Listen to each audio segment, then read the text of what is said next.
What could be the final ever Moto E World Championship race gets underway here at the Algarve International Circuit in Portimao, Portugal. We have a total, are you ready for this, of 7 riders still in mathematical contention to be world champion.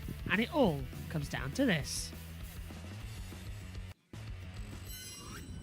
Hello everybody, welcome up to the commentary box then. We're gearing up for the start of the Moto E race where Alessandro Zaccone leads by 5 points to Matteo Cassidy, Matteo Ferrari by 12, Lorenzo Baldassari by 12, Eric Granado by 18, Nicola Spinelli by 26 and Andrea Mantovani by 33. Any one of those could be world champion by the end of today. It really is all ready to get going. Let's head down to the grid and join Susie. Hello and welcome back. We've got our conclusion to Moto E this weekend. 2 races, of course, before we find out who will be the world champion.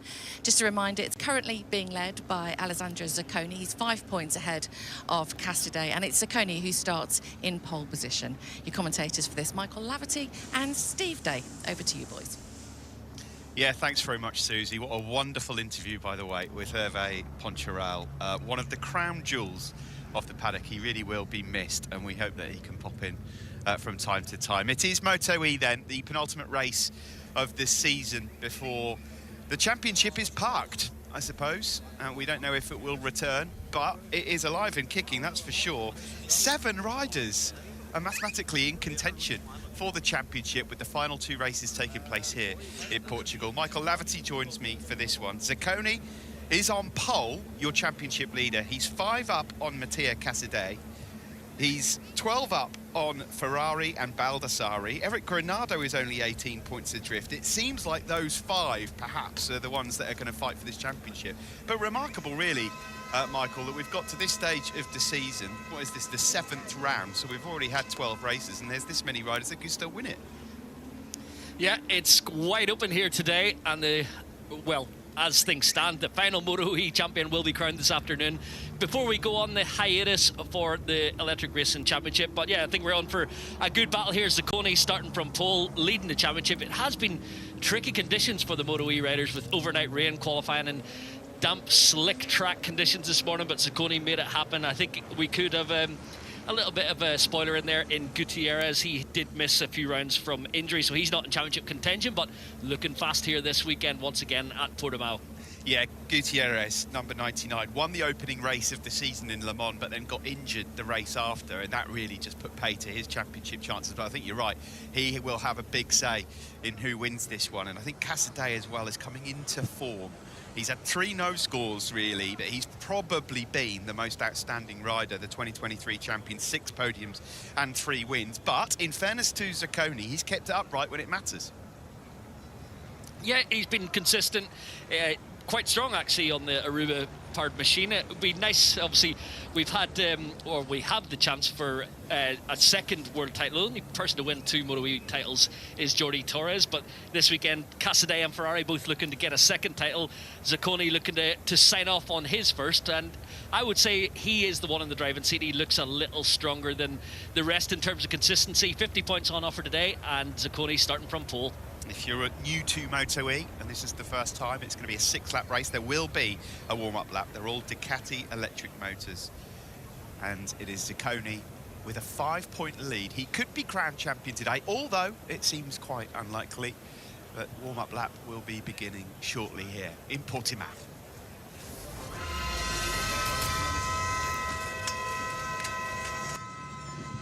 It's the final weekend of the Moto E World Championship. Alessandro Zaccone, championship leader, starts on pole position from Oscar Gutierrez and Eric Granado. Then it's Matteo Cassidy, Nicola Spinelli and Raffaele Frusco from Luca Bonaldi alongside Matteo Ferrari, Alessandro Finelio, Jacobo Husku alongside Jordi Torres, Hector Garza, Andrea Mantovani, Lorenzo Baldassari, Tibor X Varga, Maria Herrera, Kevin Zanoni and Tommaso Oscio starts 18th. Here we go then, one final day of Moto E action. Let's cross back over to Steve and Michael up in the commentary box. this is the warm-up lap. They didn't start with warm-up laps at the start of this season. Traditionally in Moto E, we've not had warm-up laps, but I think they came into play earlier in the season, and particularly when there have been a few damp patches around, I don't think it's a bad idea. Yeah, completely agree. I think the riders did fight for that. They weren't too happy at lining up on the grid, taking the warmers off, waiting for a minute.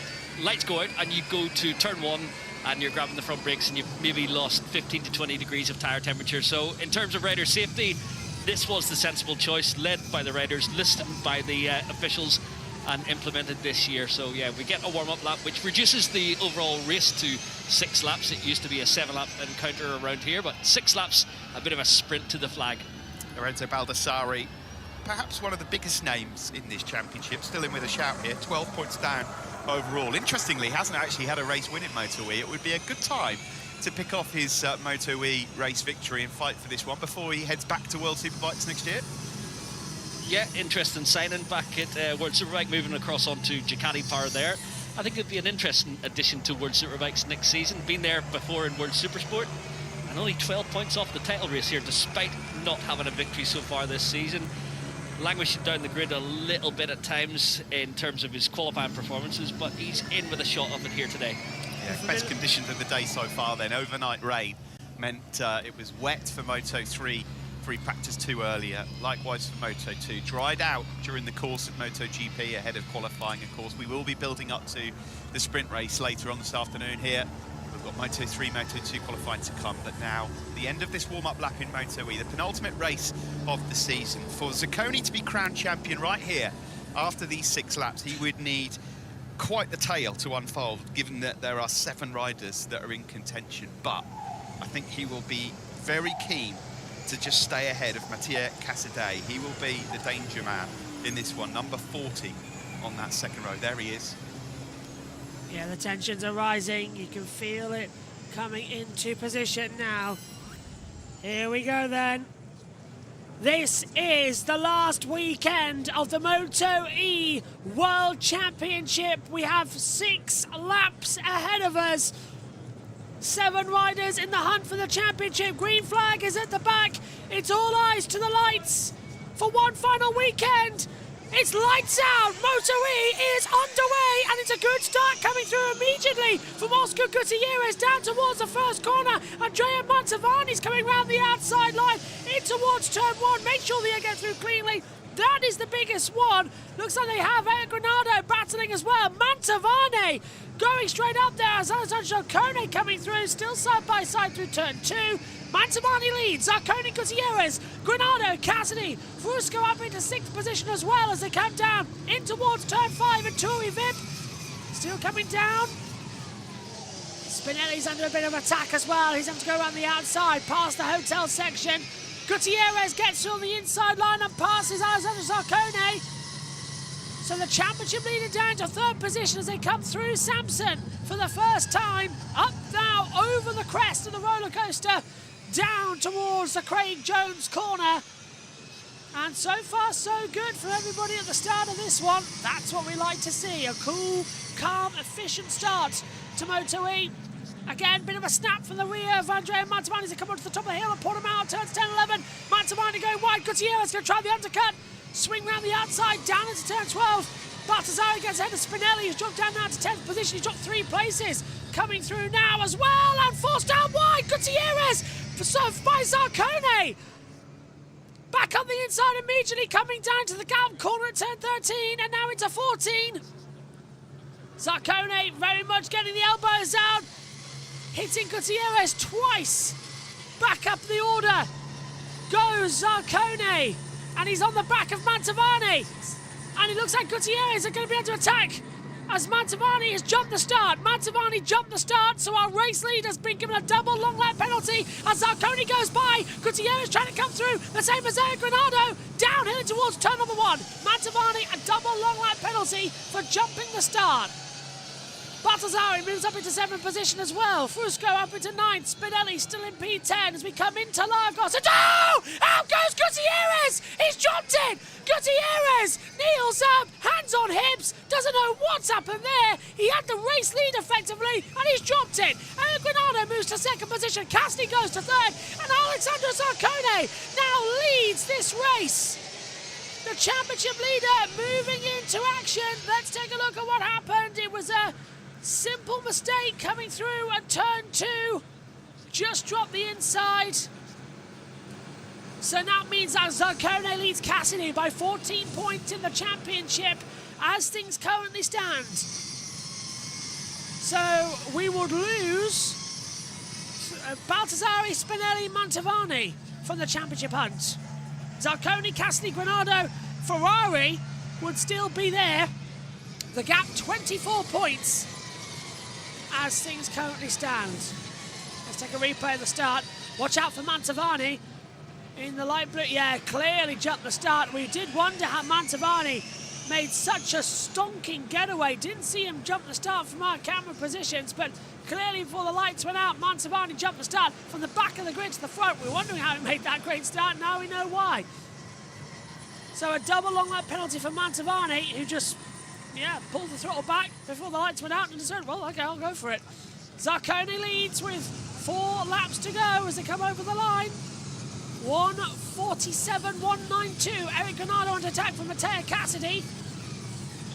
Down the brakes, they go for it. Still trying to find the correct positions out there. It's one of those places and one of those situations where you sort of lunge in and just hope everything makes it out okay through turn 3. Yellow flag sector 4. Varga's out. And that's coming at the exit of Galp before the drop. Let's hope it's not before that's drop. Yeah, he's dropped out of it. That's Varga spins out. He's had a bad season, has he? Thibaut Varga. Rider okay, according to race control messages. Yellow flag still out in sector 4, as you can see on the rider tracker. Gutierrez confirmed out of the race.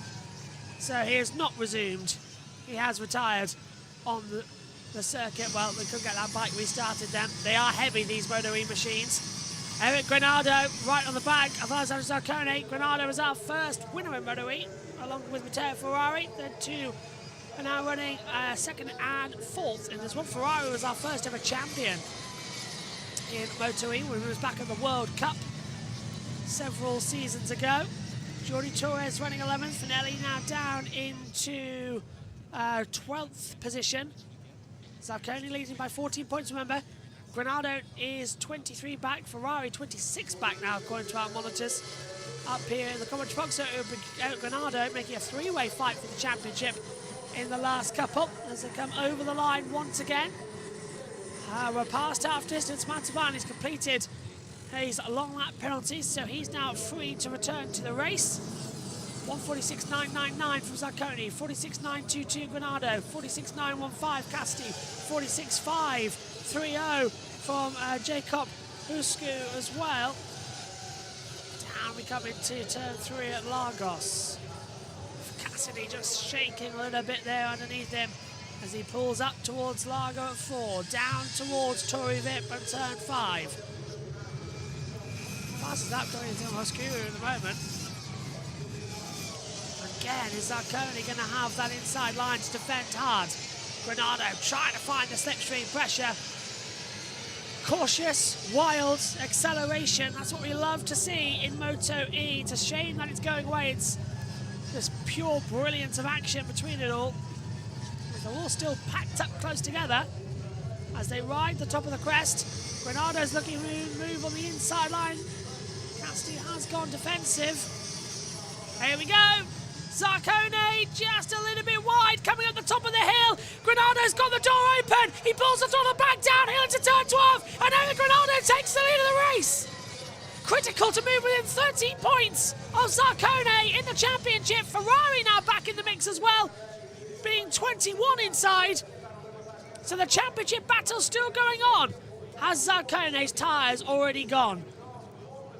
The Michelin Moto E Slick and Inter combined tyre already looking a little bit worse for wear. They pull the throttle. Back on the start-finish straight, rising up the hill before the long run down to turn 1. Granada's going to have to go defensive. Sarkone's right there. He pulls to the inside line of the pit wall. They're bringing with them the 40. Matej Cassidy down towards the braking zone for turn 1. Sarkone on the inside line. He takes the lead of the race once again. Cassidy's right there to try and look on the inside line of his own teammate at the LCRE team. All running, of course, the Ducati bikes.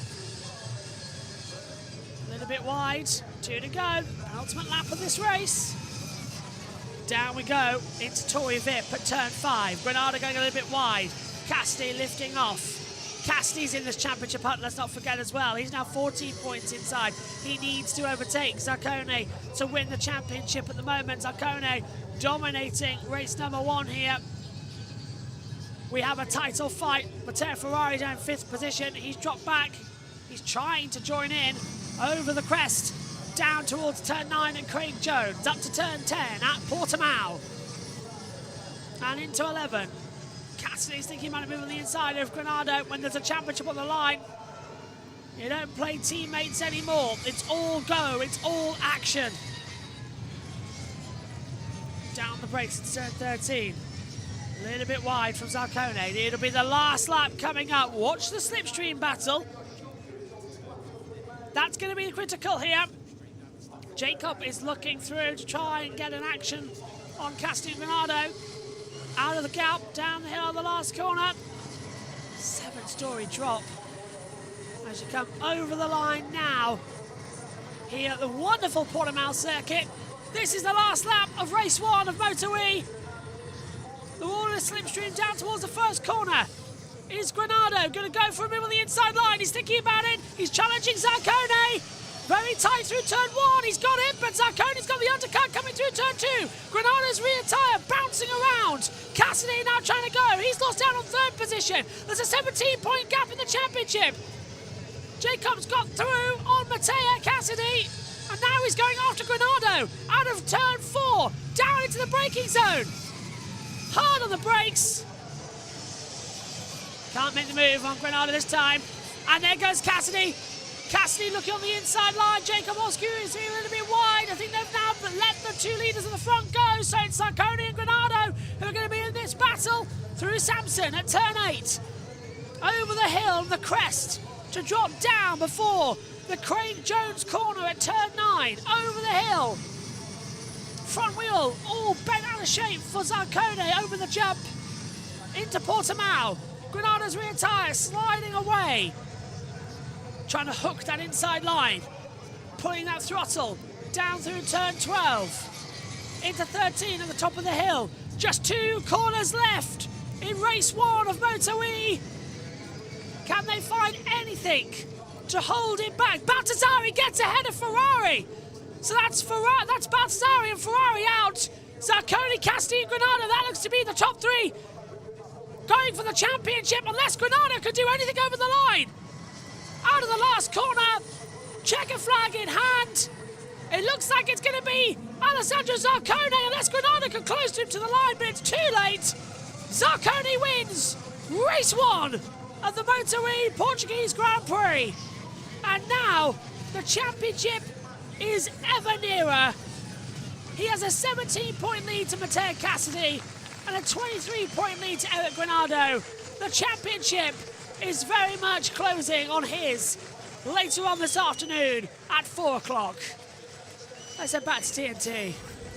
With 25 left this afternoon to play for, that's one hand on the trophy for my money, but he's still got to get through another 6 laps here this afternoon. Ciccone wins from Granado and Hoshuk. Great race then in Moto E. We'll take the bones out of it when they return to Parc Ferme. We're going to take a quick breather. All looking remarkably good, all looking remarkably close. This is how it ends then with Sarkone ahead of Cassidy. Granado, what's this video? Finish in progress for 12th position. So that's Oscar Gutierrez against, Jacob actually dropped back into 11th. What happened to Jacob? So that's put Matteo Ferrari 5th, Baldassarri 4th on the running order. So there is what happened there with Jacob at the back? That was Completely lost out of it there on the monitor. There we go. Jacob still finishes in 3rd position. Cassidy in 4th. They've organised the results now. That's good. That's good news. So apparently, Alessio Filelli and Hector Garzo matched at the line by 1,000th of a second. So that's what we're waiting for. So Zarcone, Granado, Jacob, Cassidy, Baltazzari, Ferrari, Spinelli, Zarcone as well, and the number 1, Hector Garzo, gets 12th position by 1,000th of a second. That's the official one at the line. Alessio Finelli down into 13th position is the confirmed running order out on the board. Not bad, and not really a surprise for the final Moto E race 1. Race 2 coming up later, and that really is it. After that, we'll have no more Moto E in the world, and that is a bit of a shame. But we've got the British Talent Cup becoming Moto 4 coming into the action of things, so more Formula 4s, more Moto 4s coming through. Everything sort of having its own position, which is for the best. So we'll be back later for all the action from Moto E's final ever race at 4 o'clock this afternoon. Join us then. Bye-bye.